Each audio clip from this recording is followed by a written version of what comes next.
7h12, governador Reinaldo Azambuja, para a gente conversar. Essa entrevista está sendo transmitida nesse momento também pelas plataformas digitais da Blink102.com.br. Governador, a gente entra agora no Clube Café, onde nós entrevistaremos o senhor falando sobre os principais assuntos, os mais relevantes do governo, do estado e também essa questão dos combustíveis. O Clube Café está servido.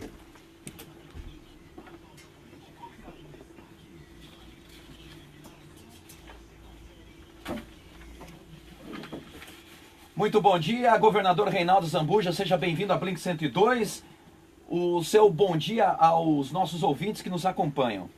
Bom dia, Tatá, bom dia a toda a equipe aqui da Blink, a todos os ouvintes. Primeiro dizer do prazer, da alegria de retornar ao seu programa, podermos aí esclarecer situações e dúvidas da nossa população e principalmente poder responder as dúvidas e as perguntas aí dos ouvintes, e em especial você aí como o que conduz o programa aí, para a gente poder estar atualizando aí principalmente essa pauta tão importante, que é a pauta da greve, dos combustíveis, os impactos disso à nossa população e as atitudes que o governo tomou para a gente amenizar esses problemas aí que acabou chegando dentro da casa, do lar aí de todo o sul-mato-grossense. Sim, foi um momento em que a gente se deparou com uma situação de caos no país, foi assustador e tem sido, inclusive para muita gente até agora, porque o abastecimento ainda não retornou ao normal, por exemplo, nas prateleiras, né, algumas coisas ainda faltam.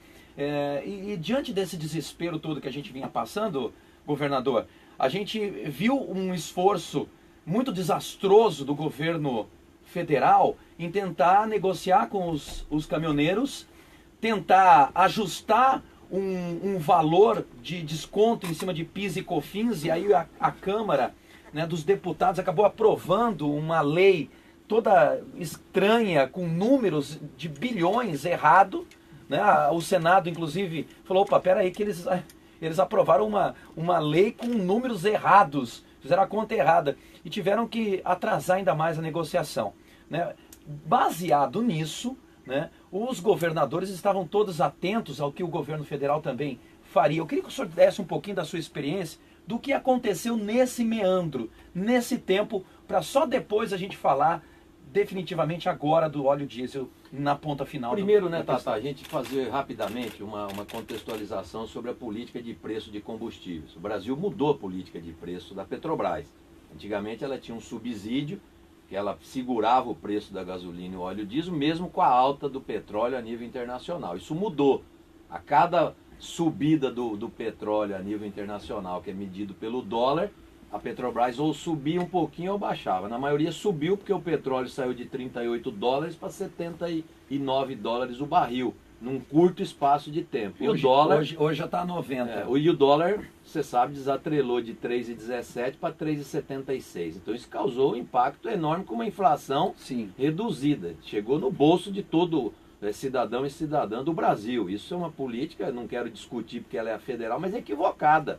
Tinha que ter um controle lógico para essa flutuação de preço. Veio a greve dos caminhoneiros, o governo teve que ceder e acredito que rapidamente deu uma resposta, mas sem ter realmente aquilo que mais interessa para todos nós, a garantia do abastecimento. E mesmo cedendo ao limite do ponto 46, parte subsidiado pela Petrobras e o Tesouro tendo que ressarcir a Petrobras, parte pela retirada do PIS/COFINS, que é o imposto federal sobre os combustíveis, para chegar aos ponto 46 no diesel, a greve continuou. E aí veio o desespero, como enfrentar isso, faltando bens de consumo, faltando remédio nos hospitais, faltando gás de cozinha para dona de casa.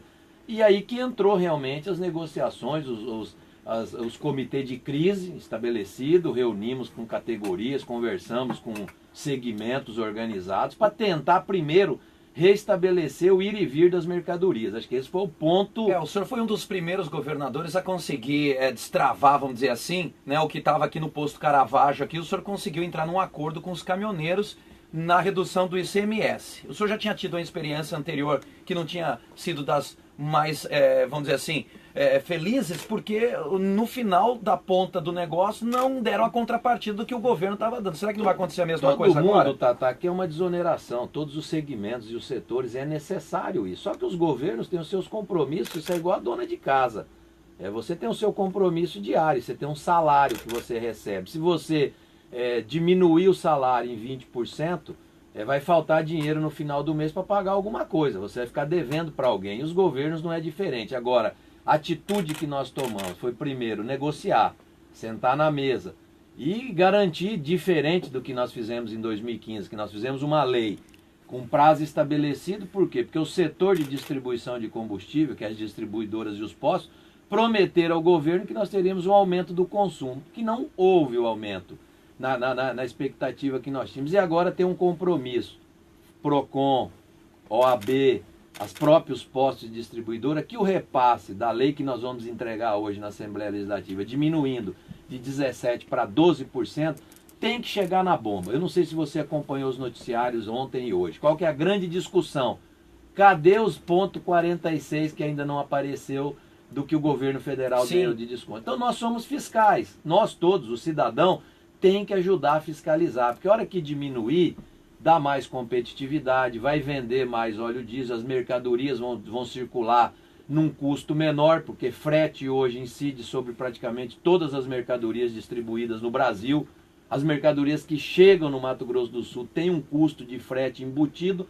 Hora que você diminui o insumo que mais impacta praticamente no frete, que é o diesel, você tem que diminuir o custo dessas mercadorias. Então, o grande fiscal é o povo, é o cidadão, é ir na bomba, exigir esse desconto, vai chegar aos pontos 46 e tem que chegar o desconto do ICMS. Agora, o nosso ICMS aqui, comparado a outros ICMS, nós estamos aí, vamos dizer assim, na ponta do que é mais barato. Porque o governo tem um problema para resolver agora, governador, que ele determina uma redução do diesel, mas a política fiscal em cada estado em relação ao ICMS é diferente. Como que ele vai fazer essa junção de uma tabela ou algo assim para resolver essa questão? Cada estado pratica a sua alíquota do combustível. Gasolina, Mato Grosso do Sul, é a menor alíquota do país. Então nós temos a menor alíquota e a gasolina no Mato Grosso do Sul, pelo preço dos estados. A alíquota da gasolina no país, a menor em Mato Grosso do Sul? Mato Grosso do Sul, São Paulo estabelece 25%. Por exemplo, dou um exemplo, Rio de Janeiro é 34%.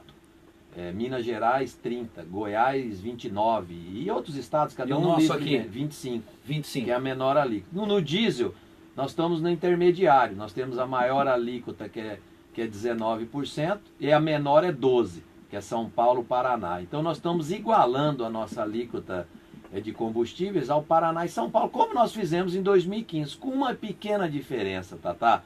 Hoje nós temos um compromisso do setor de combustíveis, tanto distribuidora como o Simpetro, que é o que atende os postos de gasolina, que o desconto auferido pela lei, assim que sancionada, vai chegar na bomba. Então nós vamos ter, além dos 46 que sai lá da refinaria, e aí por que às vezes o preço chega diferenciado? Porque esse custo de chegar da refinaria até os postos aqui, você tem um custo de frete. Nós temos que fazer esse preço ser reduzido, igualar os preços dos estados que praticam a menor alíquota, Paraná e São Paulo, e dar competitividade ao setor de transporte. Nós dissemos isso aos caminhoneiros: libere as rodovias, deixe o ir e vir das mercadorias, vamos fazer o reabastecimento das famílias do Mato Grosso do Sul, é condicionante do governo. Nós vamos encaminhar a lei à Assembleia Legislativa. Hoje às 8h30, nós vamos estar reunidos com todo o setor produtivo, com os caminhoneiros, com a OAB, com o PROCON, reiterando aquele compromisso que foi firmado na mesa de negociação do comitê de crise, restabelecer o ir e vir, que eu acho que agora está restabelecendo, e aí fazer a redução, chegar no consumidor final. O consumidor tem que ser o fiscal. Nessa o posto que não abaixar, ele tem que sofrer o boicote do consumidor. E multa do poder público. E o PROCON vai ter o poder de polícia para fazer esse preço diminuir. E aí, diminuindo o preço, poder em cadeia também, porque frete impacta sobre muitas coisas. Nós, daqui uns dias, reduzindo uma pauta aí do preço dos combustíveis, por que não? Nós temos que discutir o transporte urbano, não é isso? Porque o diesel é o insumo que, na hora que você sai, vai dar quase R$60 de desconto.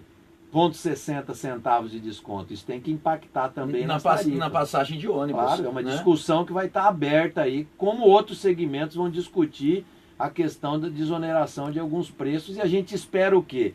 que isso chegue no consumidor final. Governador, com a sua performance de negociação, o senhor conseguiu conversar com os caminhoneiros, o senhor está dizendo aqui e está me dando garantias que o diesel de fato vai reduzir nessa bomba no final da cadeia, ou seja, o motorista do caminhão vai conseguir o 0,46 no diesel, conforme o senhor está me passando aqui. 0,46 só do governo federal, mais o desconto que tem que ser dado pela diminuição do ICMS aqui no estado. Porque nenhum estado... Ou seja, aqui tem que ser menos que 0,46. Claro, porque... Aliás, mais que 0,46. Mais do que 0,46. O senhor acha que pode chegar a quanto, mais ou menos? Eu acho que nós podemos chegar a 0,6, 0,55, 0,59. Aí depende do preço da nota que vai sair da refinaria, Petrobras, para as distribuidoras e da distribuidora para o posto. Olha, o governador está dizendo que a gente pode ter uma redução no diesel aqui no acima estado... de 0,46. Acima de 0,46, podendo chegar a mais de 50 centavos de redução. É possível.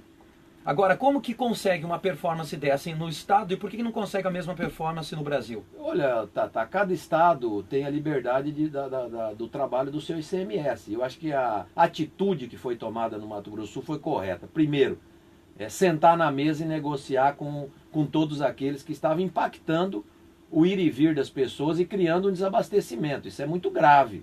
Nós estávamos com falta aí, e até hoje tem lugares aí que tem bens de consumo vital à sobrevivência das famílias faltando. Gás de cozinha, faltou medicamentos em alguns hospitais que paralisaram cirurgias eletivas. Então isso é muito sério.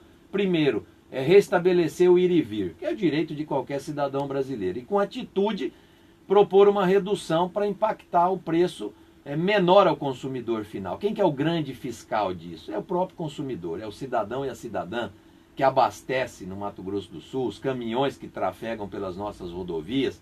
É saber que Mato Grosso do Sul reduziu o ICMS. Só teve 2 estados, né, que tomaram a atitude de fazer uma redução dessa carga tributária. Rio de Janeiro e Mato Grosso do Sul. Rio de Janeiro também reduziu para 12%. O impacto lá do ICMS no diesel. E acho que com isso você vai chegar a um preço final menor. A hora que você diminui o diesel, que é o que impacta no transporte hoje praticamente, ainda hoje o Brasil é um país que carrega seus insumos e suas riquezas sobre caminhão, diferente de alguns modais de outros países, ferrovias, hidrovias. Então eu acho que agora aprova a lei, buscar os 0,46 que o governo federal já oferiu, checar essas notas. Por que não foi imediato? Hoje eu sei que tem muito cidadão buscando no posto de combustível, porque tinha um estoque firmado nas distribuidoras com o preço antigo. Então esse estoque está terminando, está sendo reabastecido pelo novo estoque, e esse novo estoque já vem com preço reduzido. O que nós, todos consumidores, temos que ser? O fiscal. Qual o posto realmente que reduziu? Ontem nós cobramos aqui durante o programa, e a gente até foi bem contundente em relação à questão do dono de posto, porque a gente dizia o seguinte: ou o dono de posto é muito ganancioso, né, ou ele não está tendo uma visão mais holística de patriotismo, do que o país precisa num momento como esse, para realmente repassar o desconto que ele está tendo. Eu conversei depois com alguns donos de posto e falou: peraí que eu não estou recebendo esse desconto. Então, o problema que o governo tem agora é que os donos de postos estão dizendo que as refinarias não estão passando, que a distribuidora não está passando desconto para ele. E a distribuidora fala: peraí, mas a refinaria não me passou desconto. Então é um problema gerencial federal. Não, nós temos um estoque de combustível que foi praticamente zerado com a paralisação.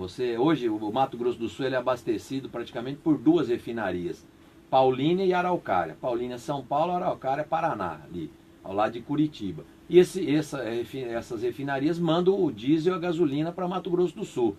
Agora a emissão do que sai das refinarias já sai com a precificação com desconto de 0,46. E chegando na distribuidora, é compromisso de repassar o posto de combustível com esse desconto. Não deu tempo ainda. O problema é a lacuna de tempo. Nós restabelecemos o ir e vir dos caminhões nas nossas rodovias agora há praticamente 5 dias, 4 dias. Então nós temos um estoque que estava paralisado ainda. Vai chegar. O que nós temos que ser? Fiscal. A ganância de alguns, e você acompanhou, não é só no setor de postos, teve segmento que usou aí bens de consumo vital às famílias, triplicou de preço. Aquele aproveitador do momento da crise. Nós temos que ter o consumidor atento para quê? Qual realmente os postos que reduziram o valor do combustível? E esse posto deve ter atenção do consumidor. Agora o fiscal é o consumidor. O desconto, nós vamos pôr o PROCON, nós vamos estar com a OAB, que são instituições que estavam na mesa de negociação. O que nós queremos, Tatá? O desconto auferido, que chegue ao consumidor final para a gente ter o quê? Competitividade. Imposto mais barato, diesel mais barato, é mais competitivo. Mato Grosso do Sul se iguala ao menor alíquota do país e dá o quê? Competitividade ao setor de transportes, ao transporte coletivo das cidades, a transporte das mercadorias que circulam para vir abastecer o mercado local. As riquezas que saem do Mato Grosso do Sul para os portos de exportação também vão com preço de diesel mais barato, e isso diferencia, porque dá uma competitividade e um ganho ao produtor na ponta. Então tudo isso é a cadeia que nós temos hoje de transporte no Brasil. O que eu acho assim importante dizer? A atitude restabeleceu o ir e vir. E agora, restabelecido o abastecimento, é fazer chegar na ponta o desconto. O preço, e o fiscal é o consumidor. Tá certo. Ele que tem que cuidar isso para todos nós e denunciar onde não abaixou, para que as pessoas façam um boicote. A hora que boicotar e não abastecer naquele posto, eu não tenho dúvida que a ganância, muitas vezes para encorpar o lucro, não transferir ao consumidor, diminui forçadamente pelo consumidor. É isso aí. Governador, vamos falar rapidamente sobre alguns assuntos aqui, só para a gente ir pontuando, né, algumas questões. O Aquário do Pantanal. Aquário do Pantanal, já te falei aqui, nós temos um imbróglio da gestão anterior. Minha posição, eu não construiria aquário, eu sempre fui claro nisso. Mas nós fizemos um programa de acabar com todas as obras inacabadas dos governos anteriores. 232 obras estavam inacabadas quando nós assumimos o governo. Hoje nós temos 6 obras só.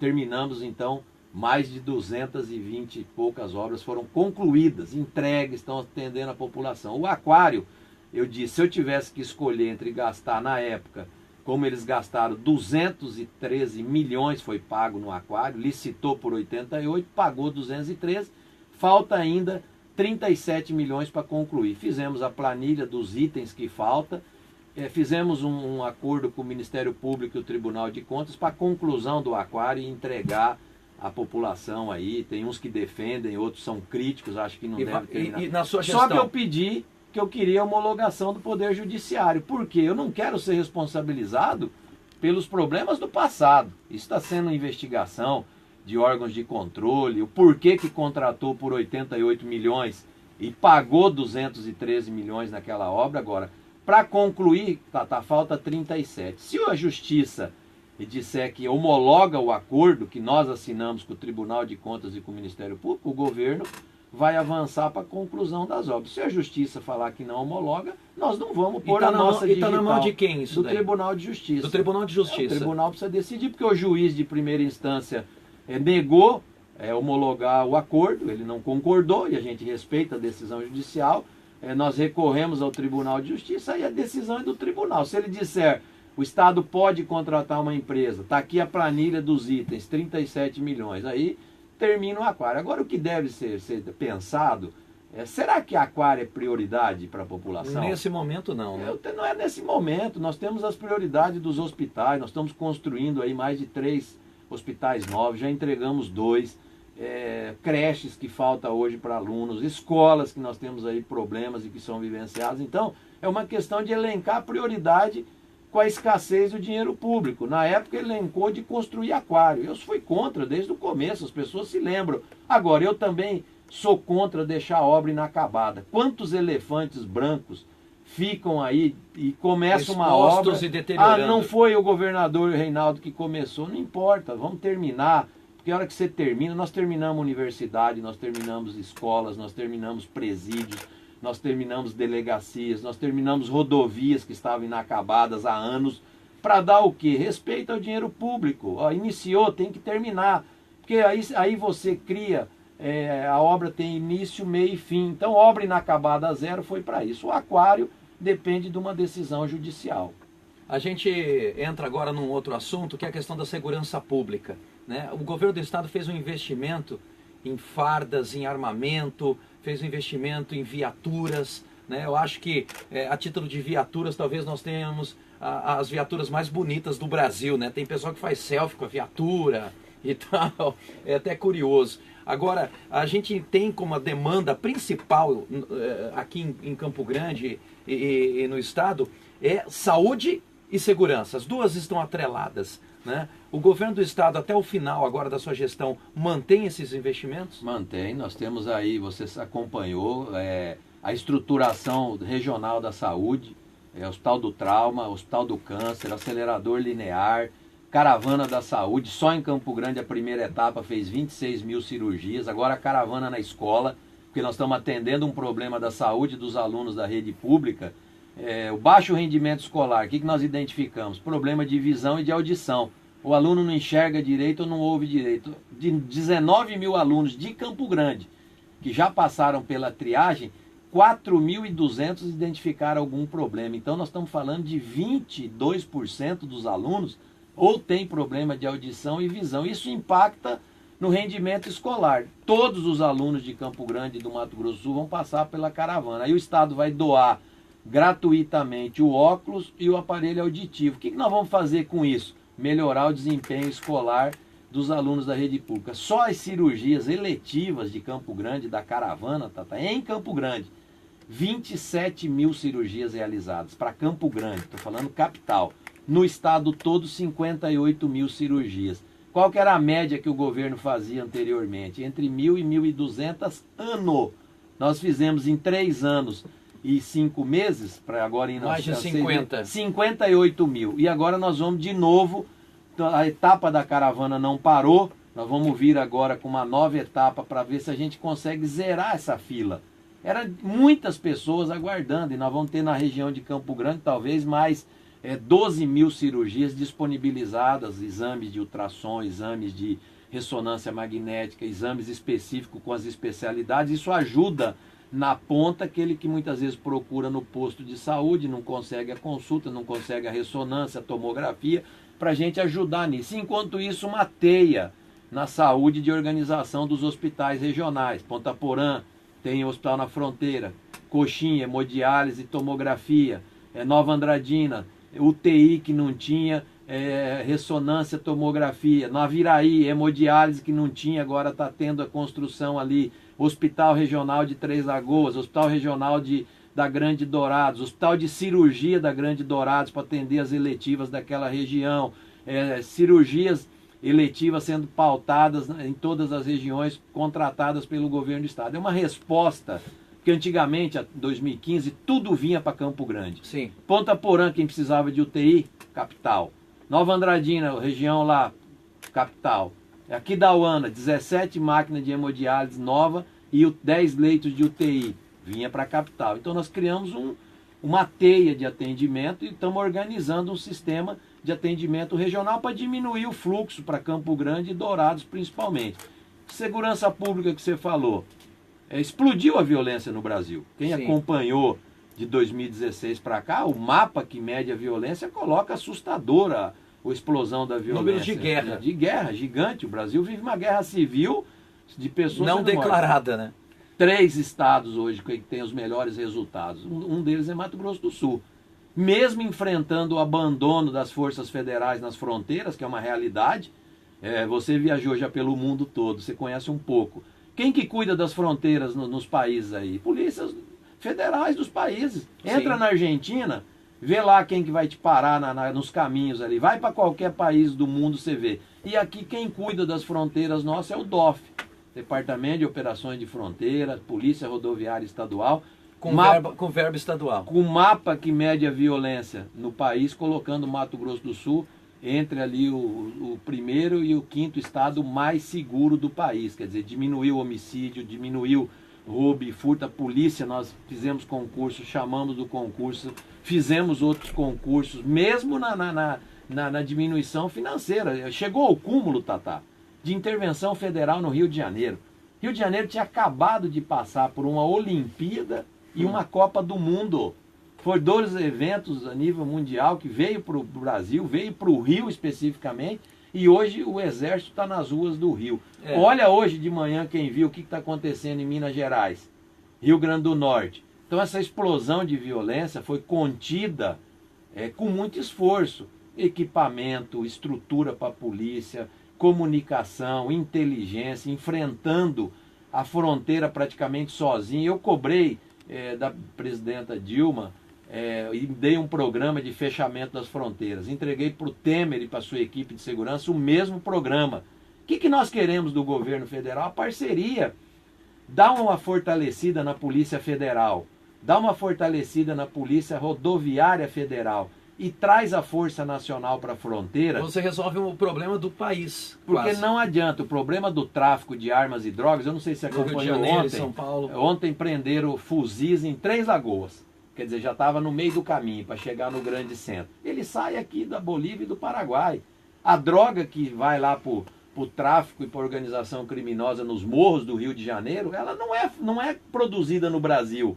Ela vem dos países. Então, se você blindar as fronteiras com uma presença policial maciça, forte, a gente reforça mais ainda o DOF. Agora, não dá para empurrar isso só para o povo sul-mato-grossense pagar a conta. O governo federal não tem dado essa contrapartida. Governador, dentro dessa análise do senhor, vamos falar de futuro. Como que o senhor visualiza o futuro para Mato Grosso do Sul, baseado num estado que reduziu o ICMS, né, para 12% para o diesel, que tem a gasolina com 25%. O estado que o senhor está falando que nós estamos entre os 3 mais seguros do Brasil para se viver, em termos de segurança pública, onde se está investindo em segurança.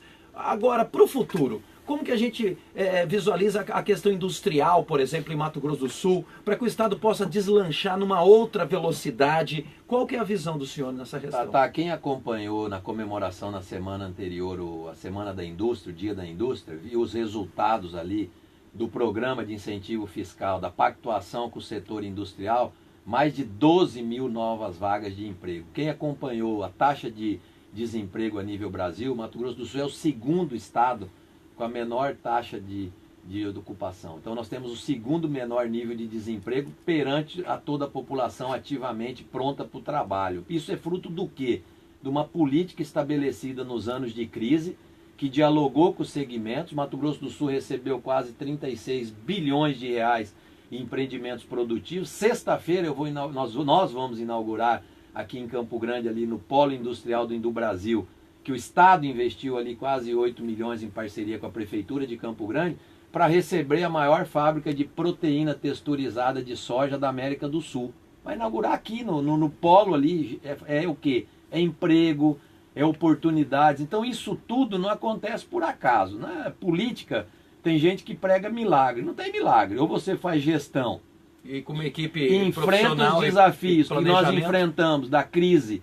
Porque essa crise chegou para a dona de casa, chegou para o empresário, para o trabalhador, para a micro, pequena, grande empresa, e chegou para os governos também. Os governos que não tomaram atitude, às vezes até impopular como nós tomamos, mas corajosa, quebraram. Hoje tem estados brasileiros que não pagam a folha de pagamento mais, e não são poucos. Tem 20 estados com folha atrasada, dos 27 estados brasileiros. Então, no setor de emprego, setor industrial, nós evoluímos muito. Conversa com os empresários do setor de indústrias que pactuaram com o governo, o Fundo de Estabilização Fiscal, os incentivos perdurando até 2032, com uma política clara de incentivos fiscais, transparente, as claras, o que nós estamos dando de benefício, para trocar o quê? Você troca o imposto pelo emprego. E faz de Mato Grosso do Sul o segundo estado em geração positiva. Tem ainda que avançar mais? Tem. Mas o futuro que eu enxergo para Mato Grosso é extremamente promissor. Porque nós enfrentamos o pior momento, que foi a crise. Fizemos os ajustes necessários. Enfrentamos a pauta da Previdência, enfrentamos a pauta do teto de gasto. Hoje nenhum governador por 10 anos vai gastar mais do que o crescimento da inflação. Para evitar o quê? A gastança no setor público, impor muitas vezes a diminuição de benefícios para a própria população. E enfrentamos isso com muita tranquilidade. Hoje, para quem não sabe, Mato Grosso do Sul é o estado que tem a menor estrutura administrativa do país. Não sei se você sabia, nós temos 10 secretarias. É o estado... E nós tínhamos quantas secretarias no começo? 15. Diminuímos 5. Então, das 5 se transformou em 10. Você olha os estados brasileiros, tem estado brasileiro que tem 27 secretarias, que eu acho um absurdo.